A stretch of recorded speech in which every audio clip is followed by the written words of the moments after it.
A big-time drug dealer just commuted by President Obama crashed his car into another driver while fleeing a drug deal involving a kilo of coke. I know. What'd you expect? Obama commutes 1,700 thugs, so there's bound to be a few bad eggs, right? It's the same logic behind the Gitmo release. Sure, some will return to try to kill you, but at least we're doing the right thing. It's worth a few bad guys getting through if you can demonstrate your moral superiority over jerks who favor radical notions like enhanced security, longer jail sentences, and real borders. The left favors feel-good sentiment over safety, for it eases liberal guilt. It's the exact opposite of a border, a travel ban, a new prison. It's a child's view versus an adult's. If America wasn't so lucky to have a moat of oceans around it, these infants would turn the country into a porous hellhole. It'd be like Somalia, totally open, totally deadly. It's something that adults understand, however. Restrictions enhance freedom. Security maintains rights. But for liberals, restrictions are mean, and they can't bear being seen as mean. But the right doesn't mind being hated. It means we plug some holes. We get it. A locked door is exclusionary. And how dare your safety take priority over progressive emotions? But adults accept being unpopular and safe. It beats being admired and dead. And remember how the left always champions safe sex? You know, what's the key to safe sex? Protection. Extreme vetting is terror control for a careful nation. An IUD for IEDs. It's a catastrophe condom, one that should always be in our nation's back pocket. All right, so this is an eternal conflict, Kimberly, that we always deal. The right is always about safety. The left is always bring everybody in. That mentality will never go away, even though they're wrong. Right, but sometimes all those safety measures don't work either. So here's the deal. So you have to look at it. When you think about this, and somebody said this to me the other day, I think, we're trying to make sure that people that don't want to, that want to do us harm don't get into this country, right? So you lock your door at night. Right. Yes, not because you don't like the people outside, because you love the people that are inside and you want to keep them safe. Exactly. That's common sense. So it's not meant to be, discriminatory on its face. It's not a, quote, Muslim ban. It is a travel suspension. But nevertheless, the way that this came across and the way it was put forward, people were not able to wrap their heads around it because it wasn't presented in the right way. It was pugnacious. I use the phrase pugnacious. Eric, we're entering an era where security is now being viewed as mean-spirited. It's like it used to just be common sense. Yeah.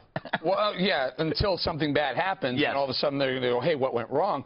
I'm just thankful, and I just realized during your monologue how close we came to not having a Gitmo to put dangerous people in. Yeah. Tara said we can actually interrogate and find out what's going on. That was one of President Obama's initial promises. I'm going to close Gitmo, Obamacare, close Gitmo, amongst other things. Thank God he got close. Yeah. We're down to like 30 or so, 20? 43 or something like that. 43, and out of several hundred, I'm just happy we have that ability to put dangerous terrorists there still. Dana, I guess there's going to be a hearing on the immigration executive order. How do you think it's going to end up at the Supreme Court, don't you think? Well, I don't. It could end up at the Supreme Court. I think that the federal government has a strong hand to play. Right. Because I think the law is on its side.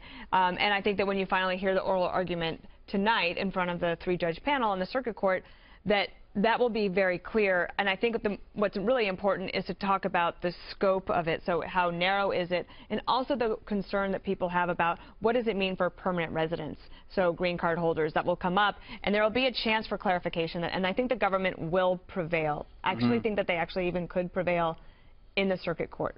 You know, Juan, in your pretty little progressive world, there would be no prisons and no borders and no locks. We'd all share everything and dance on unicorn tails. That would be nice. It would be nice. You have a unicorn in front of you. Yeah, so you could bounce, except he lost his horn, as we've often noted. I can't tell you where I lost it. No. But anyway, is there why is the left so fearful of actual security? Why is security always seen as xenophobic? I don't even grasp what you're saying, because it seems to me we live in a country where we have the highest prison population in the world. It seems Thank to me- God. Okay, but I'm saying that's the reality, right?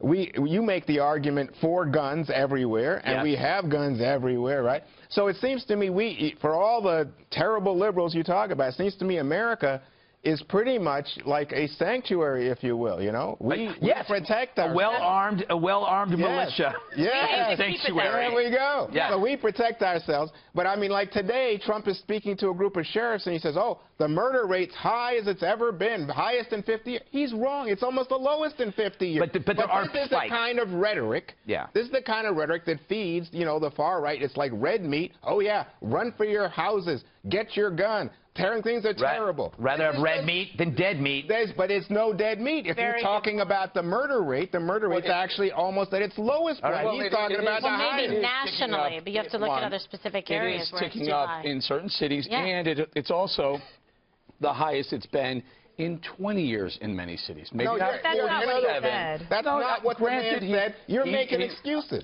No, I'm not. I'm simply saying that look, okay, so he throws a lot of stuff out there all the time, and the media picks up on an error he makes in a number.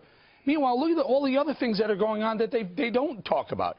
Look at all the companies that are keeping jobs here. Look, I know you're going to say it's a right-wing talking point, but to nitpick the fact that he said 47 years or whatever, 5 decades, instead of 20 years in certain cities. Look, you are trying to like say, well, he could be right if I find this box and over here on that. But look, he's wrong. Can I? And you just have to. I think is he wrong about the murder rate is on the way up, on a rise, which is a problem? As Greg said, sometimes you have spikes, specific cities, but well, overall, kind of like weather, right? Overall, with an increased population, we have one of the lowest murder rates in our history, and yet, I mean, to me, when you hear this kind of rhetoric, it suggests overreaction, and I think it's counterproductive because everybody wants to be safe. I don't think that's the truth, that somehow, oh, there's these liberals over there who say, oh, no, bring the criminals in. All right, well, that's what the only criminals they won't bring in are the ones from Cuba who killed our cops. That's an interesting story, but we're not talking about that. Let's roll. Let's listen to an adult. This is Secretary Kelly warning of the risk if you suspend the travel ban. Do we have that tape? I think we do. Let's just say, for instance, a person who is trying to get to the United States to do some harm, some terrorist attack, is coming in during this period that the courts have put a stay on our enforcement. We won't know that until that an individual is a bad person until they do something bad. Yeah. But it's entirely possible that someone that's coming in, whether it's during this stay, during the court action, or previous to this period, but you don't to do us harm. But you don't have any proof at this point. Not until the boom. Not until what? Not until they act and blow something up or go into a mall and kill people. So we won't know until then. Isn't that pure adult common sense? Either one of you, Kimberly? And then Obviously it is, and this is a man that will know. You know, he has a firsthand experience in all of this, and he's very well regarded in terms of his level of expertise. So when he comes forward and offers this testimony, you take it seriously, and he has a nice way of explaining it and laying it out, including boom, which is, yeah, do you want to wait for the boom? Do you want to wait for the terror attack here on U.S. soil? Do we need more of those to like highlight the example, the importance of what we're trying to do here? You know, and the point being this, do you wait until you look back and say, wow, what did we do wrong? Trump has said, let's do this in advance of that. That's why the travel ban came down so fast, so that terrorists who wanted to be terrorists, ISIS, who said they're going to infiltrate our refugee system, didn't push people through the system very quickly before a temporary travel ban was in place.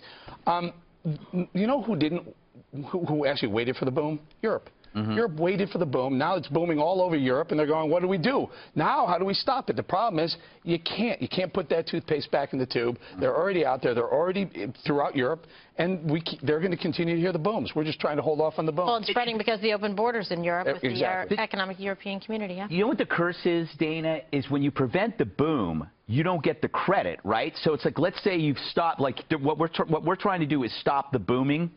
So when there's no booming... It's like when you work in PR, no one ever gives you credit for the story that didn't make it into the paper. Exactly. So their success will always be seen as excess. Good job. Right? Thank you. That's a good point. Their success will always be seen as excess. You could say that about President Obama, too. Really? Right? Like, Yes, That of alleged course. president? Juan says yes. I'm sitting here laughing, thinking, I'm joking. Thank you, Obama. I'm joking. Thank you. I'm joking, Dana. And you can say thank you, Obama. I trying to know if he's going to be able to get back through the border at customs. What? I'm kidding. Oh my God. Oh my gosh. We're just having fun. Yes, just having fun. Dana, would you like to finish your thought? I would say this about General Kelly, and I think that the Democrats should take a look at how professional he was today. He also did something I think that the Democrats might find refreshing, which is he said, I should have done, if I had to do it over again, I would have done more to brief the Congress on the EO. I would have done more to make it sure that it was all in place before we went forward. And I think that either the Democrats listening on Capitol Hill today should find some comfort in that, and also the people that are doing the oral argument today for the government can refer to that, because it is more narrow in scope than originally believed. Right. And then I would also say that for him, it's an example of how you actually need political, strong leadership at these agencies, and that the Democrats should stop trying to hold up everybody. That's part of the problem. Treasury Department and others. You're giving a very honest assessment there. It's really true. There's been such a back push to not let these cabinet people get in.